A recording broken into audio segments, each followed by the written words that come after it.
All right, so let's get into the fun stuff. How exactly did I take my vertical from 24 to 50.5 inches?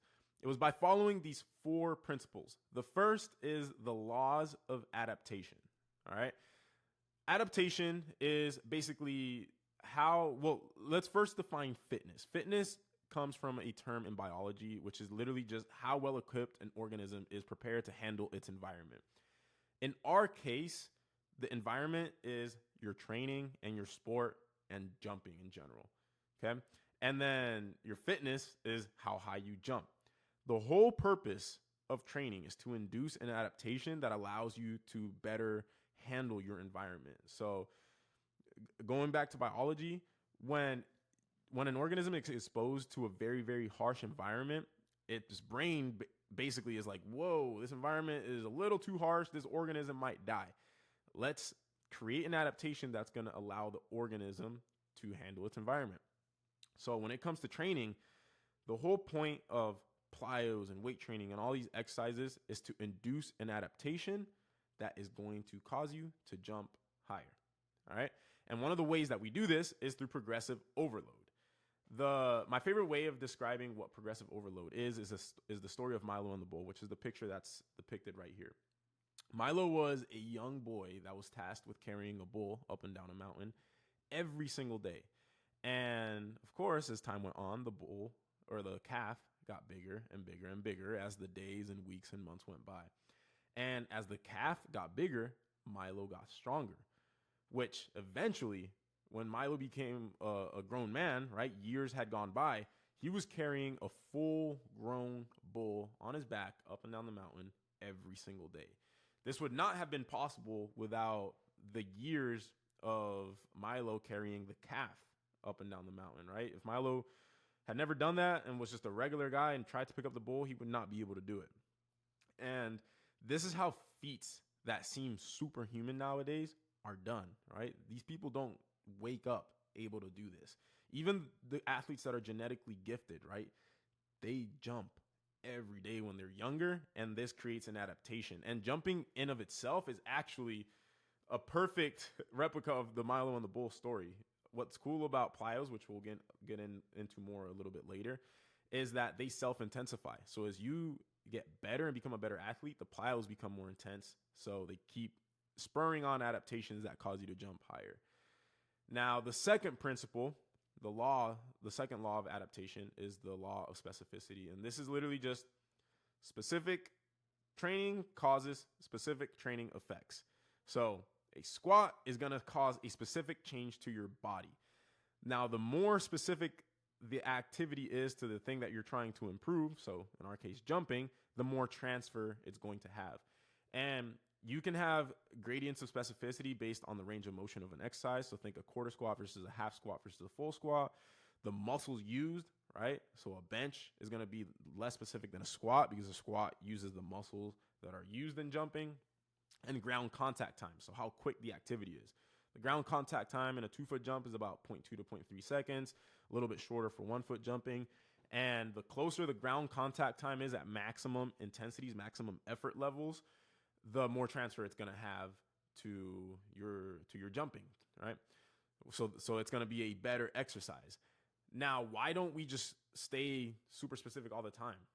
It's because, one, the third principle right here, which is the law of accommodation and its inverse, variety, your body eventually is not going to adapt as much. So if you subject an organism to the same exact stimulus over and over and over again, the response of that organism to that stimulus is going to decrease over time. There's going to be a point of diminishing returns, right?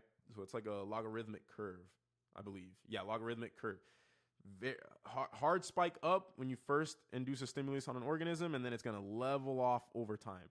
So this was my mistake, right? I did very basic strength training, but I literally was just doing like 3x5 squats. And eventually I stopped responding to that. So I hit a plateau, and I hit a plateau for a long time. And the second reason you don't want to stay too specific for too long. So remember, the first one is you're going to run into accommodation. The second thing is you're going to get hurt. So if you stay too specific for too long, you will run into injuries. And that's why we do general work. The stuff that doesn't improve vertical as much, it's gonna make you a lot more healthy. And this was another thing that I ran into, right? So not only did I stop responding as much to the squats, I was jumping a lot every single day. And eventually I stopped responding to it, one, and two, I started getting hurt. So now I'm not even responding to the stimulus like I used to, and I'm hurt on top of that. So my vertical didn't just plateau, it started declining. So I said earlier that I got to a 44-inch vertical by myself. This dropped to like a 40 to 42-inch vertical, and I was stuck there right before I met John. Now, the way we combat accommodation is through variety, and you can achieve variety through changing the exercises that you're doing, changing the variation of the exercise that you're doing, and then varying volume and intensity, which I will explain later on when we talk about periodization. And then the final law of adaptation is the law of individuality, and that's just that everybody is different and will respond to training differently, okay? There's going to be high responders to training, low responders to training. There's going to be some athletes that are more flexible or less flexible or have mobility restrictions. So, right, you can't force everybody to deep squat. Some guys are going to get hurt if you deep squat. Some guys have less resilient spines. They're not going to be able to handle as much loading on their backs. Some athletes are going to respond better to plyometrics. Some are going to respond better to strength training. Everybody is different and responds differently to training. Now, strength training, as you can see here, this is me squatting 135 pounds when I was, I think, 15 or 16. I think 15 here. And then this is me with a lot more weight on my back this last year. So strength training is one of the most important things that we do, and it's how we apply these principles right here.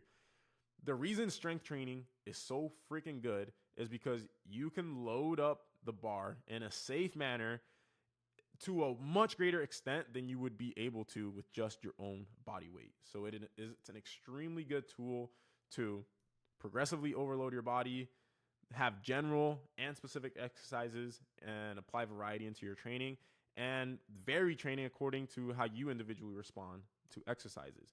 Now, jumping, it requires you to generate a lot of force. Force is just how much resistance you can exert into your environment. It's your ability to move an object, right? And force equals mass times acceleration. So mass is how heavy something is, and acceleration is just a change in velocity. So strength training, it improves your ability to generate force. The reason it's so important to be able to generate force is because jumping, and I'm nerding out a little bit here, jumping is all about impulse. Impulse is force times change in time. So the more force you can apply over the longer period of time, the higher you're going to jump. It's a direct one-to-one correlation between how much force you can apply and then the time spent applying that force. It's the direct correlation between impulse and jumping. So the more impulse you generate, the higher you're going to jump. And this is how we improve our ability to generate force. Now, plyometrics. Where do plyometrics come in? Plyometrics are anything that has a stretch shortening cycle, and a stretch shortening cycle is a fast eccentric followed by a fast concentric. So an eccentric action is any action where your musculotendinous unit, which is your muscle and your tendon, where it lengthens under tension. So think of a spring or a rubber band and you're stretching it.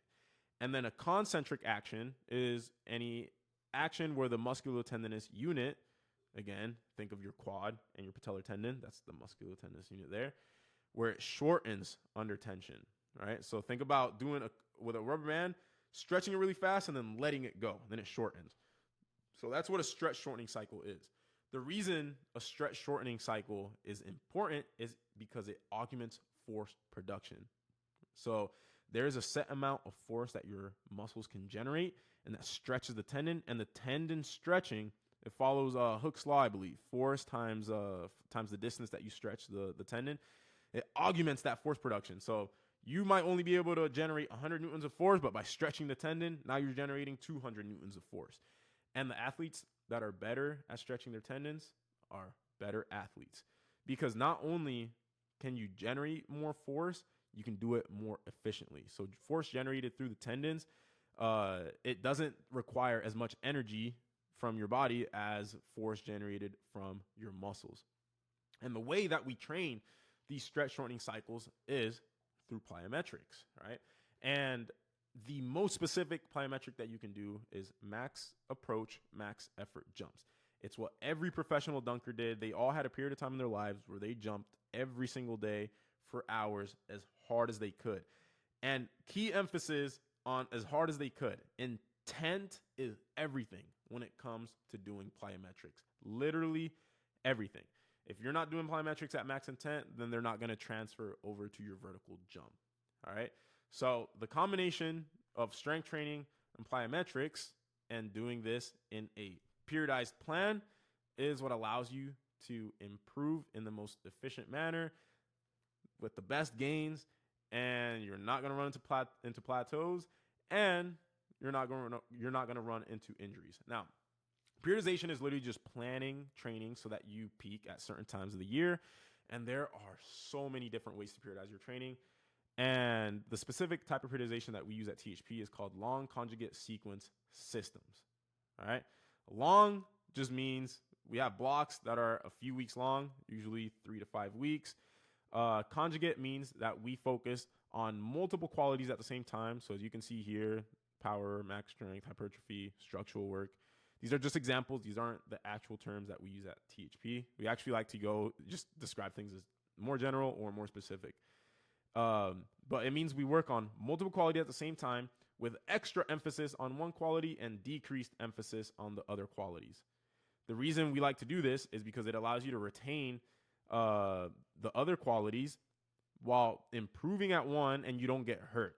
All right. So there's concurrent periodization where you do basically everything at the same time, and it can get you hurt. Right.